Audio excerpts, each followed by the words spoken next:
mkoa wa Ruvuma ni salama. Jeshi la polisi mkoa wa Ruvuma tunaendelea vyema na majukumu ya kusimamia sheria za nchi na katika kuhakikisha kwamba usalama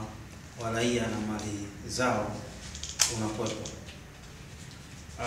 Nayo chukua nafasi hii kutoa taarifa ya kupatikana kwa mtoto aliyedaiwa kutekwa. Napenda kutolea ufafanuzi juu ya video mjongeo ilionekana kusambaa tarehe 12 mwezi wa 3 2025 katika mitandao ya kijamii juu ya kutekwa kwa mtoto Shadrack Adam miaka 11, mwanafunzi wa darasa la 6 wa shule ya msingi Nanjoka B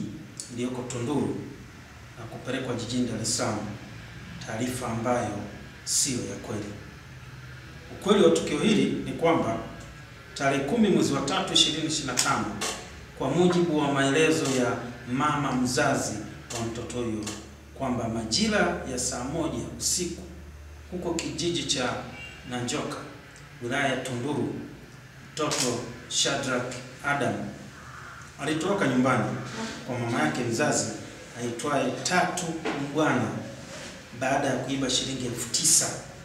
iliyokuwa kwenye jaketi la mama yake,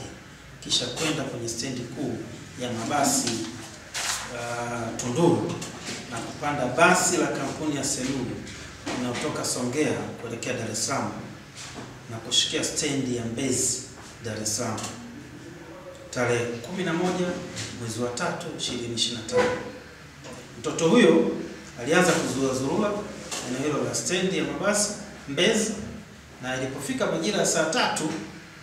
asubuhi aliokotwa na msamaria mwema ambaye jina lake tumelihifadhi na kumpeleka nyumbani kwake na kuanza kumhoji. Ndipo mtoto huyo alidanganya kuwa ametekwa na watu waliokuwa kwenye gari na kumchukua hadi Dar es Salaam. Baada ya kutoa taarifa hiyo, msamaria mwema huyo alirekodi video fupi na kuisambaza mtandaoni kwa ajili ya utambuzi wa ndugu zake, na ndipo mama mzazi wa mtoto huyo alipowasiliana na mtoa taarifa kwa ajili ya taratibu za kumrudisha mtoto Tunduru na kupokelewa Tunduru akiwa salama. Aidha, mama mzazi ameeleza kuwa mtoto huyo hakutekwa bali amekuwa na tabia ya kutoroka nyumbani, na hiyo ni awamu ya 3 anatoroka.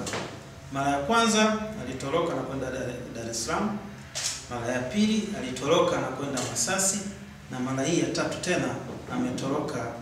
na kwenda Dar es Salaam baada ya kumuibia fedha. Jeshi la polisi linapenda kuwatoa hofu wananchi wa mkoa wa Ruvuma juu ya tukio hili,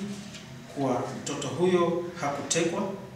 na yeye mwenyewe baada ya kumhoji amekiri kuwa alitoroka baada ya kuiba fedha za mama yake. Jeshi la polisi linatoa wito kwa wazazi na walezi kuhakikisha wanakuwa mstari wa mbele kwa kuwasimamia kwa karibu watoto wao